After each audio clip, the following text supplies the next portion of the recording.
InsyaAllah. Bismillah. I rasa lepas ni I boleh relax, lega Apa dia? Lepas ni boleh relax lah. InsyaAllah. Makin pula. Okay, saya dah live. So, Dr. Engku boleh mulalah bila-bila. Relax, lega Apa dia? Lepas ni boleh relax lah. InsyaAllah. Makin pula. Okay, saya dah live. Alright, Dr. Khairia. Dr. Engku boleh mulalah bila-bila. Can we start?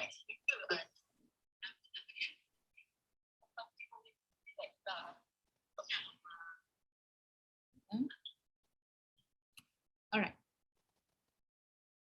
Dr. Khairia, can we begin?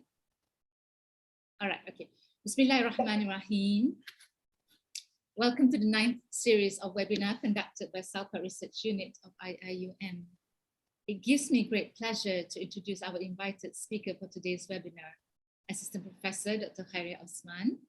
Dr. Khairia started her teaching career as a teacher in Sekolah Menengah Clifford, Kuala Lipis, Pahang, where she taught for 5 years before joining IIUM in 1994.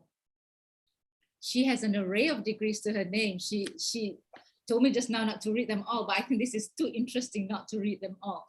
She has a Diploma of Arts and Science from Mac International Academy, Toronto, Bachelor's in Business Admin from Brock University, Ontario, Canada, a Diploma in Education, MA in ESL, and a PhD in Education, all from IIUM.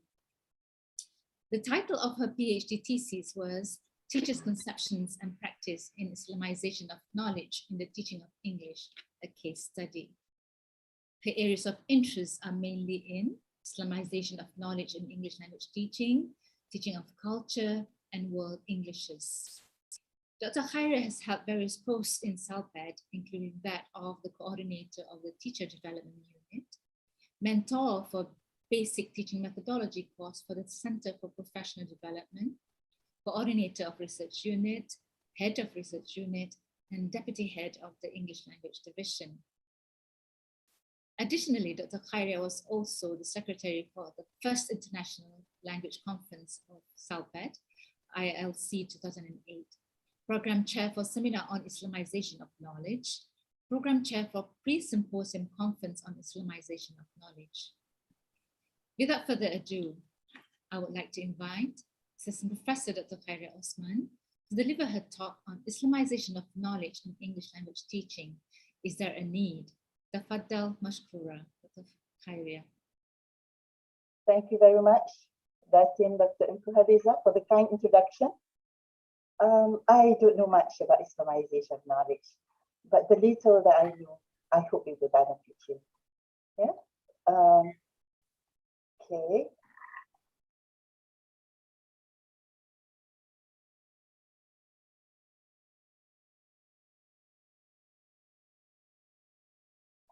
Okay, the title, my title is Systemization of Knowledge in English Language Teaching. Is there a need? I'm going to begin with a brief historical background of Islamization of knowledge. When did it begin? What is Islamization of knowledge as we understood today? Is it needed in the teaching village? And if so, how do we do that? Okay. Islamization of knowledge begins with the first revelation. I'm sure many of you, if not all, know this surah, Surah Al-A'raf, verse 1 to 5, when it talks about Iqra, read in the name of your Lord who has created all that exists, has created man from a clot. Iqra, read, and your Lord is the most generous, who has taught man that which he knew not. So this first revelation has changed the worldview of the Jahiliyyah.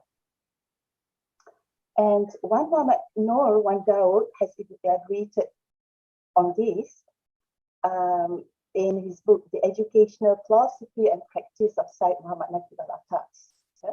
So Islamization of knowledge begins with the advent of Islam, where it changes the worldview of the Jahiliyyah. And Muhammad Noor gave examples of the concepts of nobility and knowledge which have changed as a result of the first revelation. Okay, if before, when we talk about nobility, it was associated with those who have a lot of wealth, many sons, and come from certain tribes. But when Islam came, nobility is associated with taqwa, which you can see in Surah Al-Hujurat. Verily, the most honored of you in the sight of Allah is the most righteous. And also the first revelation also changed the concept of knowledge, where before knowledge was passed down from parents, people got knowledge from parents, but with Islam, knowledge is from Allah. And what is Islamization of knowledge? As we know today, it actually refers to Islamization of present day or contemporary knowledge. It was presented in the First World Conference on Muslim Education in 1977 in Makkah al-Mukarramah by Professor Syed Muhammad Nakib al-Atas. He was the keynote speaker for this conference. And this is a very historic conference, because in this conference, the concepts regarding Islamic education were formulated. And 303 scholars presented papers in this conference. The number 313 was purposely selected. Yeah?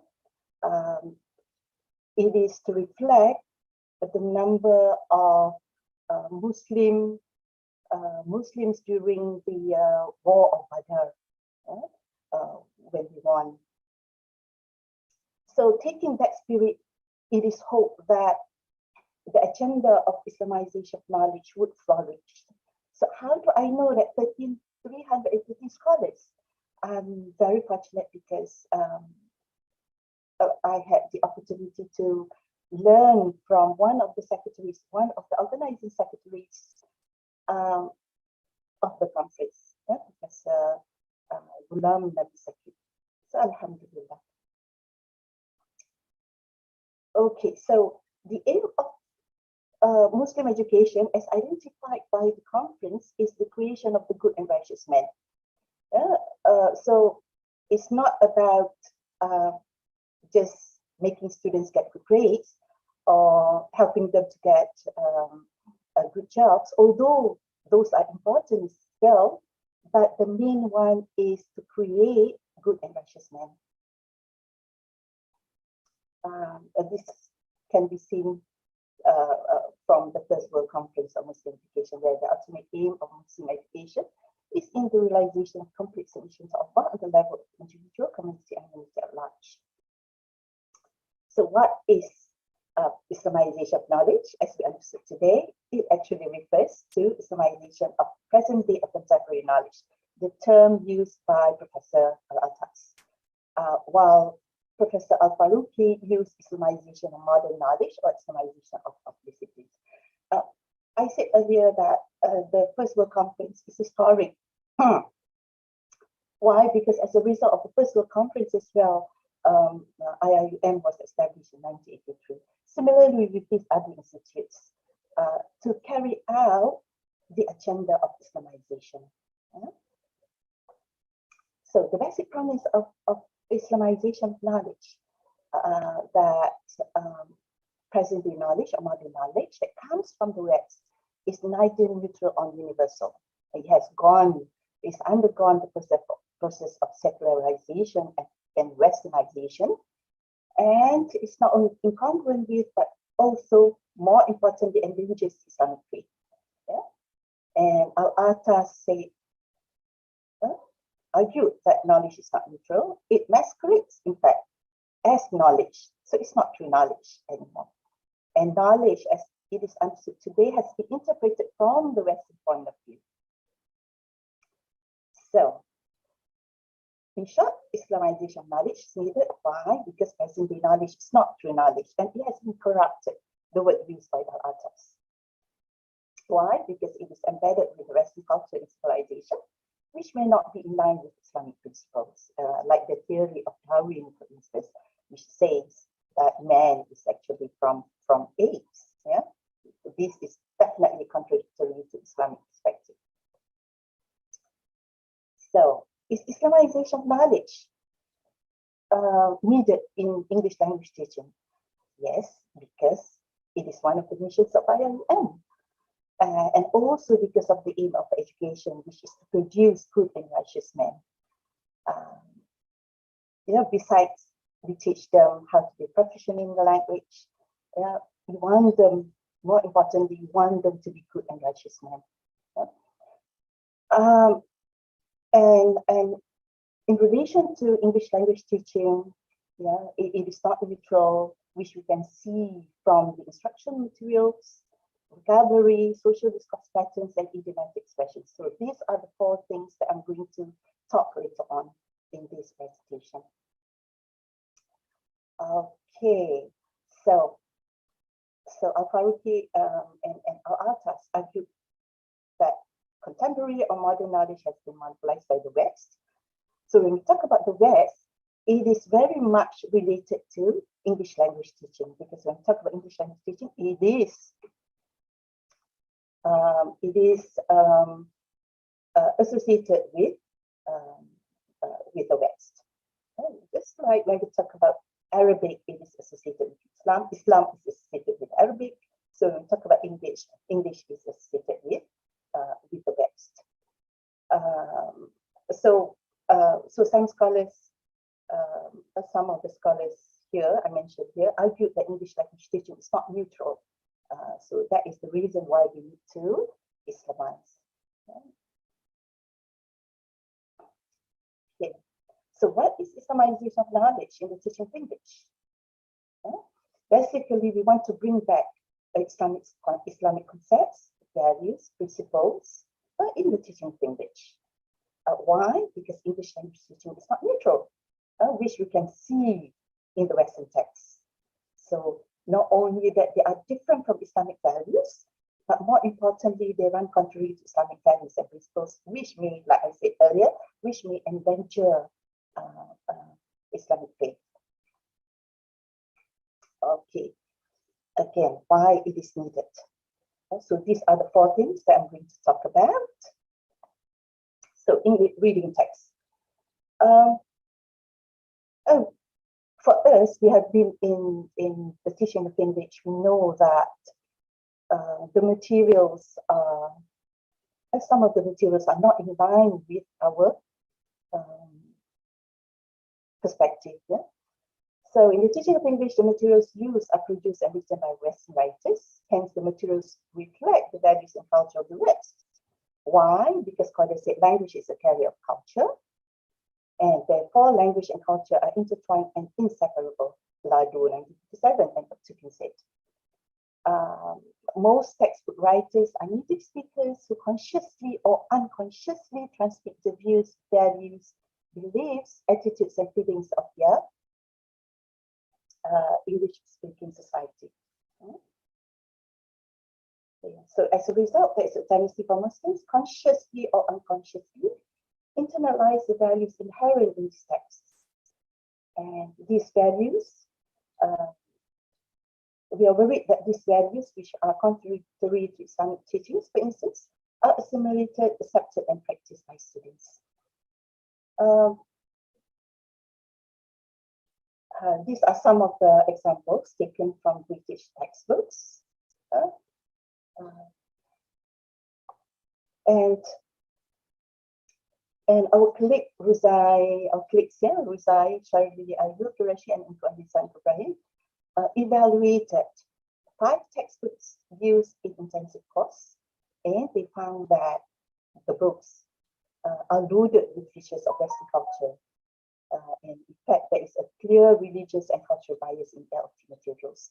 Probably we could ask Ruzai to share with us the findings. So this is a very interesting finding.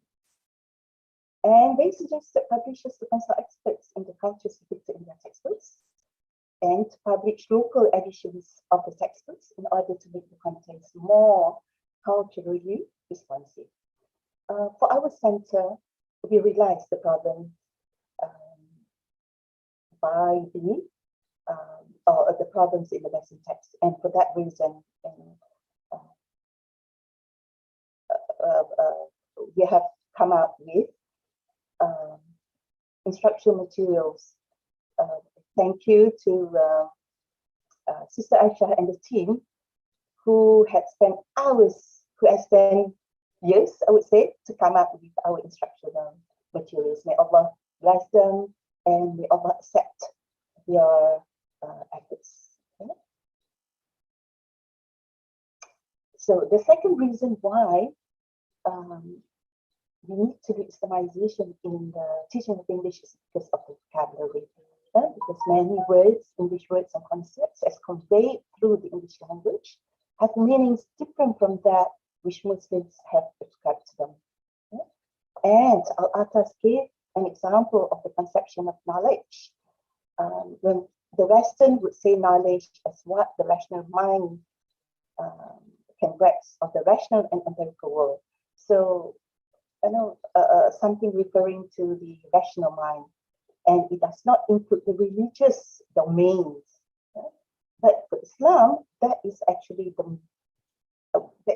more important than the rational mind, empirical world. For us, knowledge consists of the spiritual aspect. So that's why it is mentioned earlier when we talk about the rest, or the materials, or the rest, basically. It has undergone this process of secularization. Okay, we have also conducted a study on vocabulary, how some of the meanings in the English dictionary differ from the meanings held by Muslims. And in the paper, we discussed 35 words. So how we managed to get the words, basically, the students were asked to refer to the English Oxford Advanced Learners Dictionary, and for them to identify and list the English words which have been defined contradictory to Islamic principles, and also which have not been defined adequately according to an Islamic principle. The second stage is for them to find Islamic definitions for the listed words. So, and we categorized the words into 6 categories: marriage, death, social relationship, religion, general term, concepts not related to Islam. But in this presentation, I'm going to talk about some of the words in the category of marriage. How the words differ in meanings from us. Alimony, for instance, is the money that a court orders somebody to pay regularly to their former wife or husband. But for us, money must be paid by a husband to a wife. So a wife is not responsible to give alimony to a husband. It is highlighted in Al-Asr. All you who believe, when you marry believing men and then divorce them, before you have touched them, no period of iddah has been and give them a present. And the amount is not specified. Let the man of means spend according to his means, and the man whose resources are restricted, let him spend according to what Allah has given him. Allah puts no burden on any person beyond what He has given him. After a difficulty, Allah will soon grant relief. Okay, that is alimony, how it differs. I would also like to share with you 3 more words, and I find this very interesting. So dowry, the first definition is not in line. It says a wife or her family must pay to her husband when they get married. But for us, mahar is from the husband to the wife. Probably to other culture, it is the wife that has to pay to the husband. But in Islam, it is the husband that has to pay to the wife. Bigamy is a crime. For us, it's not a crime. In fact, men can marry can marry up to 4. Polygamy, the practice of custom or having more than one wife or husband. That's interesting, yeah. But in Islam, only the men could marry up to 4 wives. So they run contrary to what we believe. So in Surah An-Nisa, it says, marry women of your choice, 2 or 3 or 4, but if you feel that you shall not be able to do justice, then only one, or that your right hands possess. That will be more suitable to prevent from doing justice. Okay, so the study is further taken up by Alwa Abdul Rashid in 2013 for her master's thesis, and she investigated Cambridge Advanced Learners Dictionary, and she found 130 words which are not defined from an Islamic perspective. She categorized the words into 2 inadequately defined. She found 85 words, and contradictory defined 30 words. Examples of the contradictorily defined are the ones that we mentioned earlier. Alimony, bigamy, polygamy. Yeah? And for inadequately defined words, I took ablution as an example, where it says the act of washing itself, which can mean the washing of the whole body, as in taking a bath. Yeah? But in Islam, when we talk about ablution, it involves certain requirements. Yeah? And certain steps as well. Yeah? Wudu, basically. So when you prepare for prayer, wash your faces, your hands to the elbows, rub your heads, and wash your feet to the ankles. So this is ablution to us, washing certain parts of the body. So the definition given is not adequate. Okay, so not only these words or English words and concepts do not correspond to the meaning held by Muslims, but many English words do not convey or are unable to convey the meanings that Muslims intend to convey, because many Arabic words are not translatable into English. Many of the meanings of Arabic words and phrases are of divine providence and will not be separated from the Arabic forms. Let's have a look. Al-Faruqi came up with 2 examples, Salah and Zakat. So Salah, from the Western point of view, is any communication with whatever it takes, whatever is taken to be one's God, even if there is an idol. For us, when we talk about Salah, it involves certain steps as well, certain requirements when we talk about Salah. So all the actions needed in performing Salah cannot be compressed in an English word prayer, because we have like recitations, or all the mentioned standing sittings with orientation towards the Kaaba, certain procedures. So when we talk about Salah, I Googled prayer. What is prayer?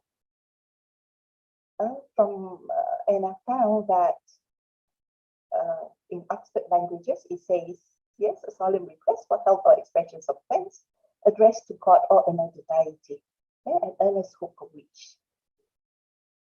Cambridge Dictionary, the words that someone says or thinks when they are praying. Merriam-Webster, an address to God or a God in word or thought, an earnest request or wish.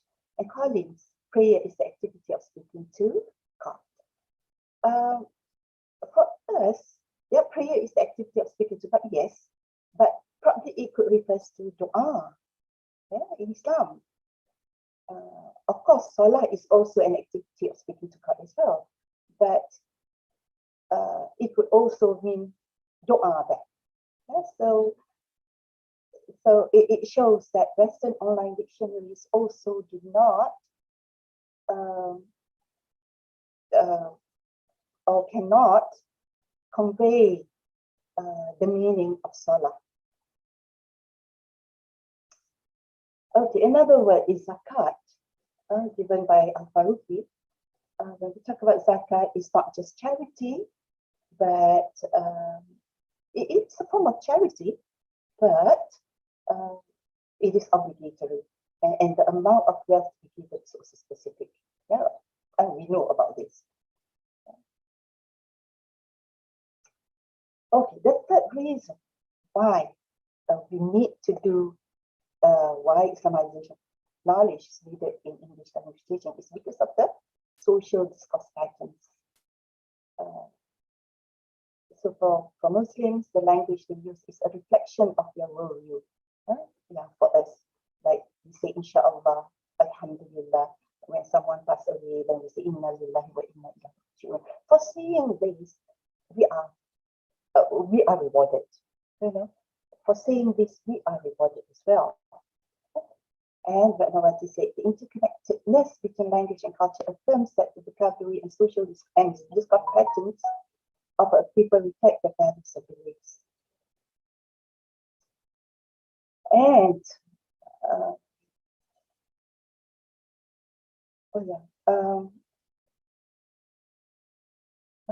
so the social discourse patterns by the West have been secularized and reflect the worldview of the speakers. Just like when we talk about, I will go to your house tomorrow. Yeah? I will go to your house tomorrow. For us, we have to say inshallah because we don't know. We cannot be 100% sure that we will go. Yeah, we will be able to go. So in Islam, we are encouraged to say inshallah. Inshallah. And that is in Surah Al-Kahf. I'm sure you are familiar with this as well because you read Surah Al-Kahf every Friday. Okay, Sa'adidin, Professor Akram Sa'adidin, our late director of SAPET, he observed how Islamic social discourse like Assalamu alaikum, wa alaikum assalam, are no longer common in the speech of the Muslim Ummah and has been replaced with greetings such as good morning, good evening, have a nice day, bonjour, and hello, hi.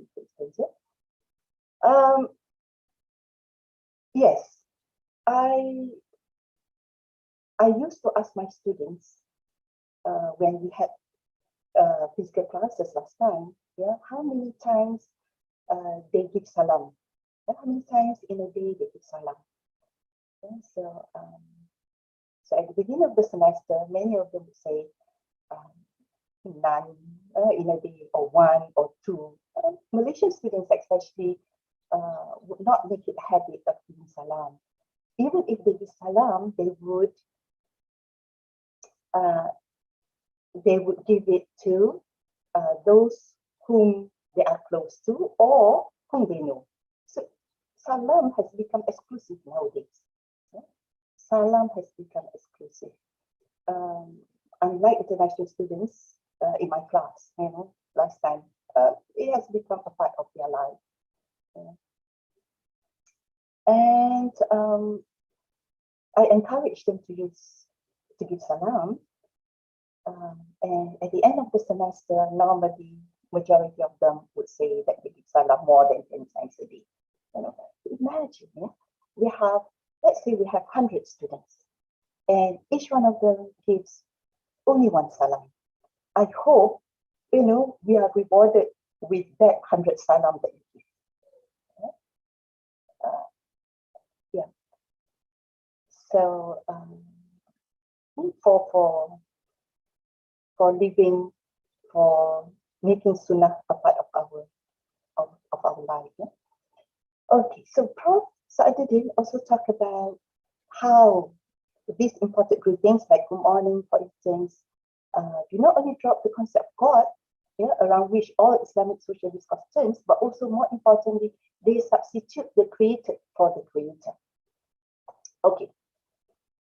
Hello implies an inferior superior relation by putting the adversary at the mercy of the adversary. We say hi to someone, or we say hello to someone. The person, the receiver, is not obligated to respond to us. You know? Unlike salam, when we give salam, the other person is compulsory to answer to us. Yeah? So it is humble equal to humble equal. Then. Yeah? Giving salam is sunnah, But responding to salam is wajib, compulsory. Yeah, so that is the beauty of salam. Not only that it is sunnah, we'll be rewarded for that. And it also take care of the relationship between people. So it's humble equal to humble equal between the human participants, and inferior to superior relationship of submission by the address and the to God. Okay.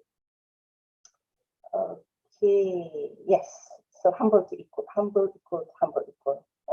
Like I said just now, it's compulsory on the part of the addressee to return the greeting, and by putting the emphasis on the concept of salam, peace, rahmah, mercy, a barakah, blessing, it implies that power only lies with God. So even in our social discourse patterns, we don't divorce ourselves from the Creator.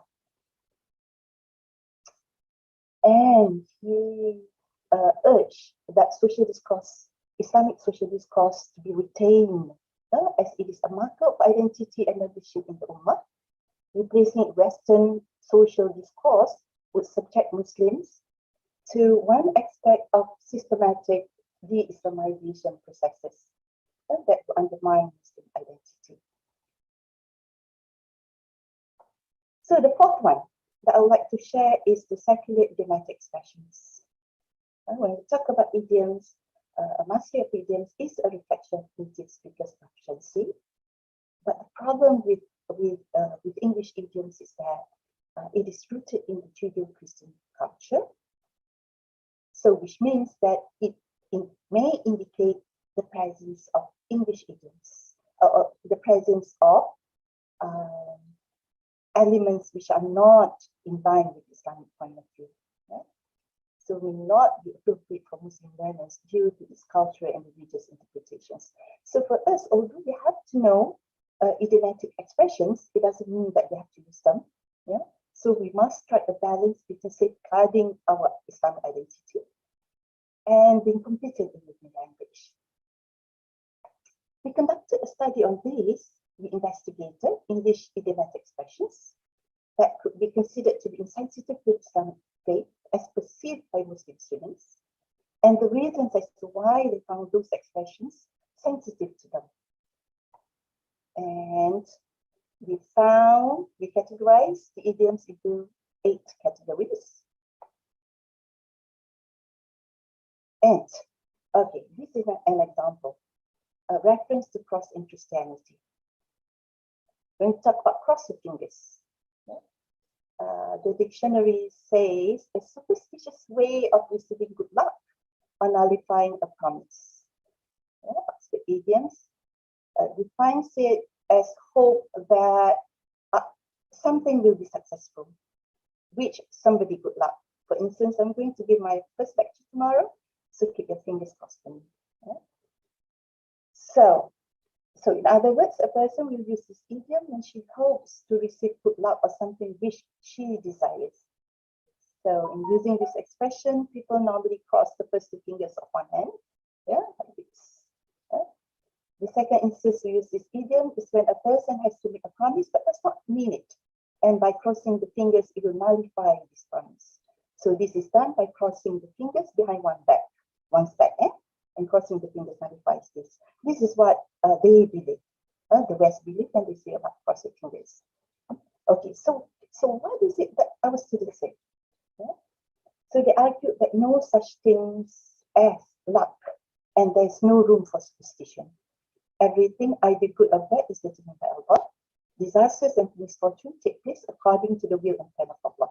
So no other force or power will determine a person's destiny or cause him harm except with the permission of Allah. So in Surah Yunus, if Allah inflicts me with a calamity, none can be moved but he. And if he intends to bestow favor, none can behold his bounty. He bestows it on whoever of his servants he pleases. He is the most forgiving and merciful. So the student said that since the idioms is also used to enable one to nullify his promises, they say that you're not allowed to lie break of promises. So the Muslims pointed out that instead of saying cross your fingers, we should make dua, such as may Allah help us or may Allah give what is good for us. You see, so when we talk about discuss patterns, it is always interrelated with our faith, with the Creator. Okay, Hani Irani Adnan further investigated this by investigating Oxford Dictionary of English Idioms 2010 and Cambridge Idioms Dictionary 2006 for her master's thesis. And she found, she categorized under word choice and meaning conveyed. So if you want to know more, then you could go to her thesis. And she found 100 contradictory idioms under word choice in Oxford Dictionary of English Idioms. And for meaning conveyed, 5 contradictory idioms, like drown your sorrows, gospel truth, and gospel truth is the truth, which is actually not in line with what Islam says. And in the Cambridge English Dictionary, she found 112 contradictory idioms, and 4 contradictory idioms in meaning conveyed. Okay, so in short, it is needed because of these 4 reasons. Reading text, vocabulary, social discourse patterns, and idiomatic expressions for now. So 4 reasons why IOK is needed, Islamization of knowledge is needed in English language teaching. Okay, now the last question is how to Islamize. How to Islamize. So if we have written text, we need to point out the un-Islamic elements first. Only then we bring in the Islamic principles. We need to be critical. Why? Because, like Al-Atta said, knowledge that comes from the West is corrupted and is no longer considered as knowledge. And knowledge in Islam is the truth. Okay. So that is when we deal with written text. We need to point out, we need to be critical. So the second one is we need to explain the differences in meaning of English vocabulary, bring in Islamic concepts specifically, just like Al-Atas pointed out. Knowledge, for instance, how it differs from the Islamic concept, like bigamy, the one I mentioned just now, bigamy, polygamy. So we need to highlight that if it is in the Western text, if those are mentioned in the Western text. Even the concepts of happiness, for instance, what is happiness? What is success from the Islamic point of view? So success is not just about getting good grades. So in Islam, when we talk about success, it is about taqwa, it's about Jannah. So it's not only about in this world, it's also about the hereafter. Yes, use Islamic texts or texts which do not run contrary to Islamic principles. So, Alhamdulillah, our center has come up with that. Our community said we can use Islamic English because of the problems of vocabularies, some English words do not convey what we want to convey. So sometimes there is a need for us to use Islamic English, use Islamic expressions, because like we see in the idioms, for instance, idiomatic expressions, English idiomatic expressions, some of them are not in line with our Aqidah. Yeah, and also if you have written text, you could also discuss current issues from the Islamic perspective and could also relate to Quranic verses or hadith. Okay, these texts, many of you are familiar with this text because it was one of the texts used in the Matriculation Center last time. The Last Slave by O. Henry. Okay, when we have this kind of text, first of all, we have to be critical. So we have to find what is wrong with this text rather than we find what is good about this text. So if we talk about what is good about this text, probably we can talk about the concept of friendship, for instance. Yeah?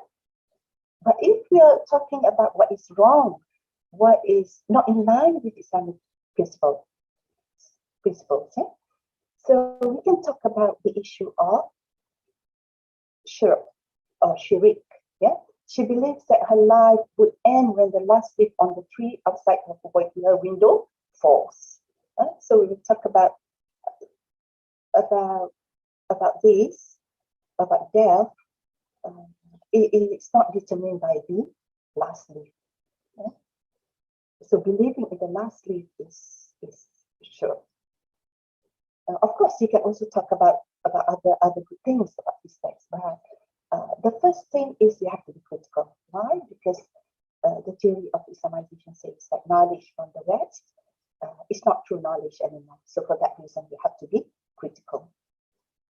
So the issue of shirk in the last week, yeah, can be highlighted when we talk about these text. Okay, I would like to share with you this one. Yeah?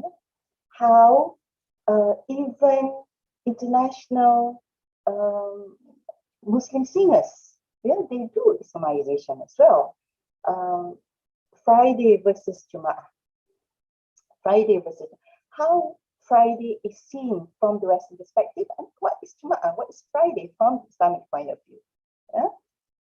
So when we talk about Friday, it's a song. So Friday and Jum'ah, these are songs. Yeah? By Rebecca Black, and Raif Haddad came up with Jum'ah to portray the Islamic perspective. So they reflect to different cultures and what a person does or feels on Friday. While Friday revolves around an excitement of a Western teenage girl over the weekend, Jum'ah is an Arabic translation of Friday, and it is a special day for Muslims. So there is even a chapter in the Quran entitled Jum'ah. Okay, let's see. I would like to thank actually one of my students.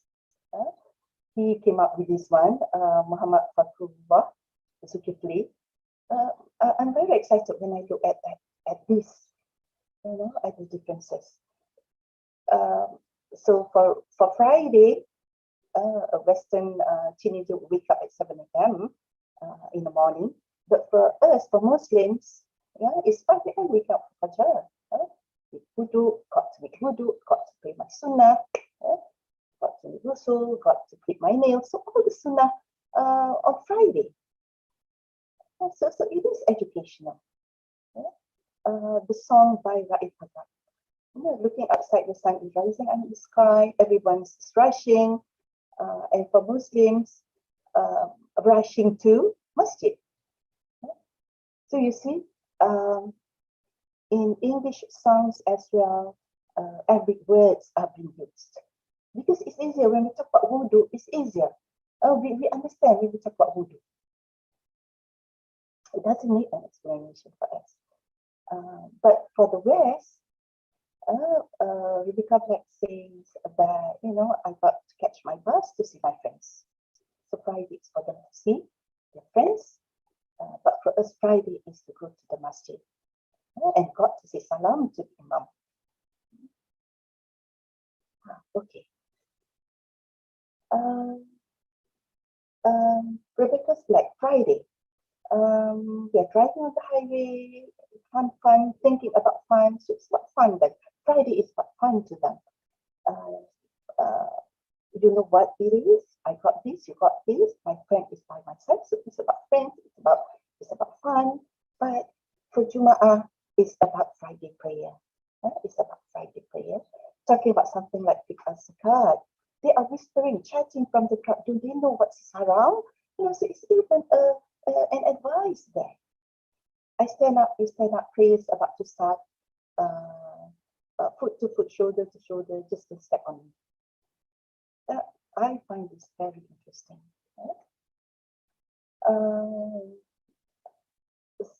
So for Rebecca, kicking in the front seat, sitting in the back seat, got to make my mind up. Which seat can I take? for Jum'ah, sitting in the front first saf, chilling the back saf, got to make my mind up, do what the Prophet did. So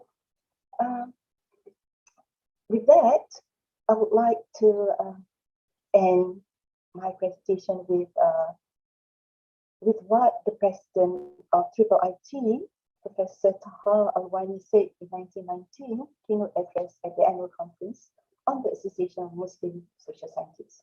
Yeah? The Islamization of knowledge is a project for the entire Ummah. Unless all of the Ummah's resources are tapped, its success will remain in doubt. This project is not Fardu Kifayah, for it does not relieve the Ummah of its responsibility by allowing a small group to undertake it on its behalf. On the contrary, this project is a Fardu Ain, and for each individual is responsible for doing his or her part. Okay? With that, I end my presentation. Thank you very much. Jazakumullah khairan. Yes. Jazakallahu khairan, Dr. Khairan. We would like to now invite questions from the audience. If anyone has any questions, those of you on Zoom, you could ask the questions direct to Dr. Khairan. And those on YouTube, you could type and I can read out the questions to Dr. Khairan, inshallah.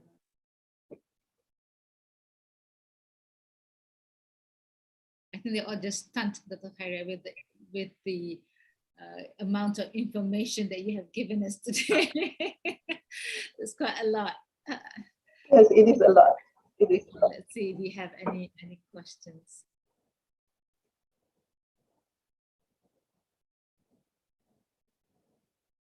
Okay, just to start the ball rolling, yeah, Dr. Khairan, I have one.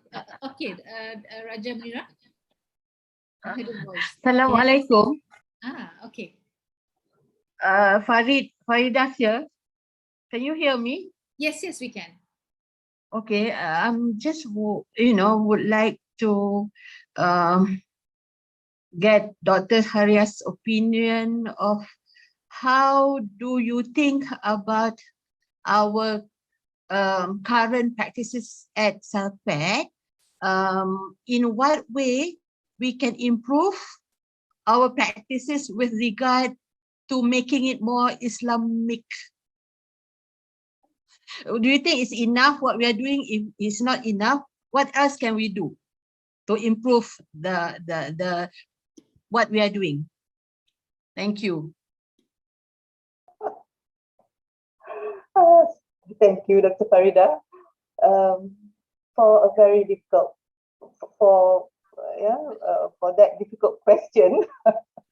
I suppose I think we're doing okay, especially when it comes to what do you call it? When it comes to our Western with our instructional materials,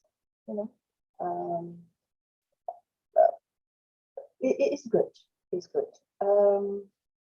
Other things like we do have this, what do you call it?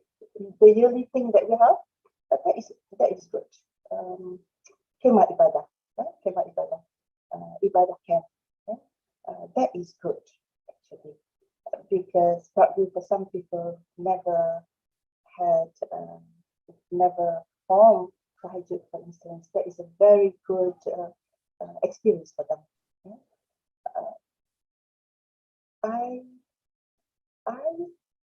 think probably we could have made probably the recitation of Quran, like a monthly event, for instance. But we do have that, it's done individually. But I don't know whether it's a good idea to make it compulsory, monthly event. Our Ustad, we have a lot of Ustad, Tilawah Ustad, and they're giving a lot of lectures. So at the moment, I think many of us are attending to the lectures, attending to the meaning of the Quran, and that actually will help them in understanding Islam more. Because you need to understand Islamic principles, you need to have knowledge of Islam in order for you to do Islamization. But I think for now, it's good because we've come up with, at least we've started. Sister Aisha and the team has come up with our own instructional materials. Yeah, that's very good to me. I don't know whether I answered your question or not. Yeah, thank you very much for that response. My question was specifically asking about the materials that we're using in our classes, ELD classes. Just that right now, you mentioned that Sister Aisha and Lily right now are doing all their best to make sure that we are integrating the soft framework, which Islamization is a part of it. Just that when it comes to Islamization, the Islamic putting in the Islamic elements, as you mentioned earlier, we don't have much knowledge about it, and sometimes it doesn't come automatically. We have to think about it, in what way this relates to Islamic principle, which ayat. Of course, we are lacking in that department. So that is the situation right now. We are trying to make it more Islamic, but at the same time, we feel that we are not confident enough when it comes to integration of the Islamic element into the materials.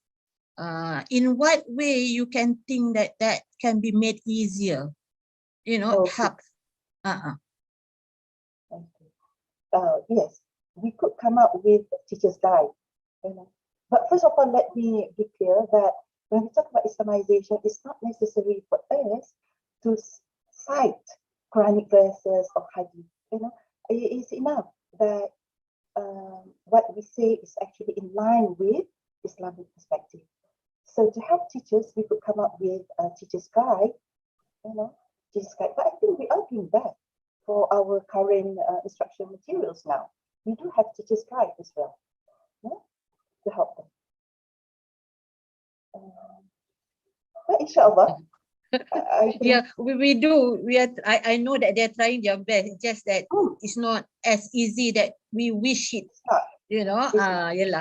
Yeah. It's not. But at least we are on the boat already. Yes, inshallah. Already on the boat. Yeah, it takes time to refine. Yes, of course, when we talk about Islamization, teachers do need that Islamic knowledge. So that's why I say that Ibadah camp helps actually. Ibadah camp helps. I don't know whether we want to make more Islamic programs as compulsory. I don't know. But at the moment, I'm sure many of us attend Islamic programs on our own. Okay, thank you, Mr. Farida. I hope it answers. Thank you so much. Any other questions for anyone else? It's a tricky one, isn't it, Dr. Khairia? I mean, Systemization of knowledge and language teaching, English language teaching especially. Okay, there's a question, hold on, there's a question in the chat there. It's from Sister Hasni. She says, Salam Dr. Khairia, are there enough publication countering the very much Western influenced English idioms? As an English teacher, I find it challenging to find substitutions for idioms like a pig or the Mecca, etc. Your thoughts, please. What's your comment on that? So the question is, it's difficult to find suitable expressions, alternatives to things like, that's probably not quite Islamic for us to use, since the language is actually theirs, so what's your advice on that? So that's why I say there needs to be a balance. There needs to be a balance. Probably we would not be perceived as competent because we don't use English idioms. But to me, what is more important? Is it your faith or is it your proficiency? if we have to come to that stage. Would you be I open? don't have answers for all No, questions. I mean, can I add to that? Would you be open to? I usually highlight to my students. I think it's important for them to highlight that they are aware. You know, like you say, you know, eat like a pig. You know, eat like a pig. You know, I know this is not a term that we'd like to use, but I mean, it's important to show that that you are aware that this is not something that we would like to use. Yeah? Yes. I have another question here. I don't know from who this is, because it says there's no name indicated here. It's just user. This question I think is a very general one. Could English be an Islamic language? What say you? Yes, definitely, because it's a language. But when we use it in our mode. You see, like even the English songs that I showed you just now, you know, it becomes an Islamic song when you're using suitable content, suitable words, then it becomes an Islamic song. Don't ask me, it's saying I substitute. Okay. There's another question from Ashari here. What is your view on the non-Muslims teaching English that is Islamized,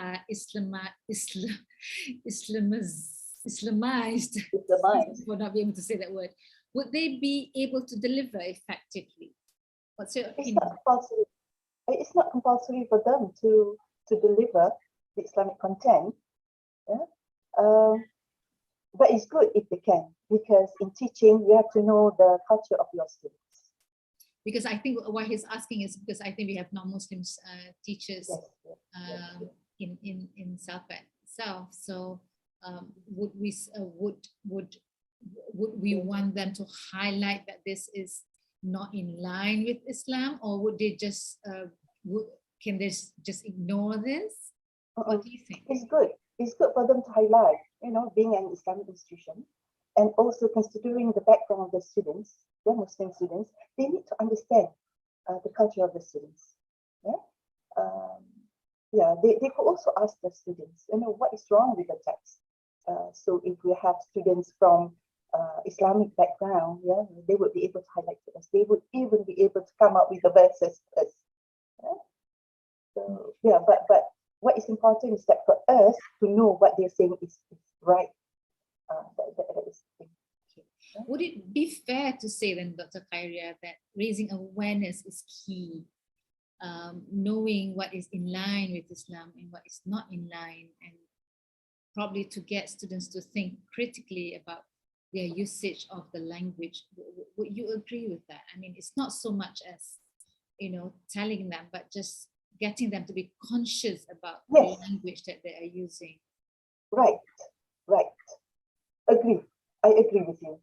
Yeah, I agree with you, definitely. Let's say the theory of we mentioned about the theory of Darwin, for instance, where it says that men are from apes. If we're telling them, of course, we can ask them to be critical about that. By highlighting that the text is wrong and what is it from the Islamic perspective, we are giving knowledge to them. Is it? So we are giving content to them. So not just proficiency, but we are giving them content. Also. So that is the reason. I have a question that's a bit research related, Dr. Khairia. I mean, a very interesting research that your students carried out on the idioms that they have highlighted. What sampling technique did they use? Of course, it's not possible to choose all the words, to look at all the words in a dictionary, nor all the idioms, even in the idioms dictionary. So what sampling technique did your students use for that? No, they did. They went through each one. Each and every one of the dictionary. Yes. MashaAllah. Yes, they did. Yeah. MashaAllah. So that was a lot of work, yeah? Yes. But they're excited about it, you know. Right. It's interesting to you know, you said that they went through all the entries and they found not that many. I mean, in considering the Yeah. number of entries Yeah. are there in the Millions, dictionary, millions of words in the 130 something and 33 yang contradictory kan. So meaning that is, what is the percentage? Maybe less than 5%. I You think know, that's a very small percentage considering yeah. there's millions of words. So there are so many other words that we can use instead of those problematic one if you had to avoid, you know, these words. Yes, agree. So I guess it's not too bad, and I'm thinking about it now. If we look at Malay words, you know, because you know, could we possibly find these words that are contradictory to Islam as well? You know, because well, Malay is not just based in Malaysia, isn't it? I mean, that would be an interesting research area. And Yes, also yes. to look for Arabic words. I suppose they wouldn't, thinking about it, there would be no words that's contradictory with Islam in Arabic. I don't know then. We have to ask. Yeah, I mean, these are possibly, you know, interesting areas of future research, inshallah. Yeah. When we talk about Islam, I know Arabic is associated with Islam, you know. So probably they would, I don't know. So we have to ask Arabic lecturers about this. Are there Arabic words which are not in line with Islamic point of view? Yeah. Yeah, and what about Bahasa Melayu, isn't it? Oh yes. Yes, our culture. I don't know. I would not like to comment on that for now until possibly we could do some research on that as well. Any other questions from the audience?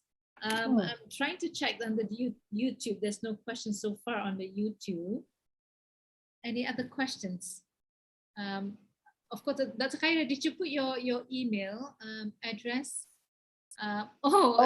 There's one comment here from Noh Hasni. He said, watering hole, which is a pub. I substitute mama for watering hole. I don't know about that. Yeah, I suppose people in Malaysia go to because you know, in the West, weekends are about going to the pub, isn't it? For us, mama is not just confined to weekends. Mama is all day, every day. Okay, yes. So instead of going to pub, then going to mama. Okay. We could go for teh tarik at the mama, you know, and go for it to Chennai. I suppose, yes. Only people who live in Malaysia would understand that. Yeah. Inshallah, I think there's no more questions, Dr. Khairia. Alhamdulillah, I think that was a very full of new info presentation for me. No matter how many of your presentations I attend, I always learn something new, mashallah. And I think that calls for more trainings, inshallah, for Islamization, especially in the English language division. Yeah, I think that would be all for now. Jazakillahu khairan kathira, and jazakumullahu khairan for everybody who has joined us. I think we have Dr. Khairia's email. I think a lot more people will view and you will get more questions as we go along, inshallah. Yeah, thank you. And with that, we end with the recitation of Surah Al-As and Tasbih Kafar.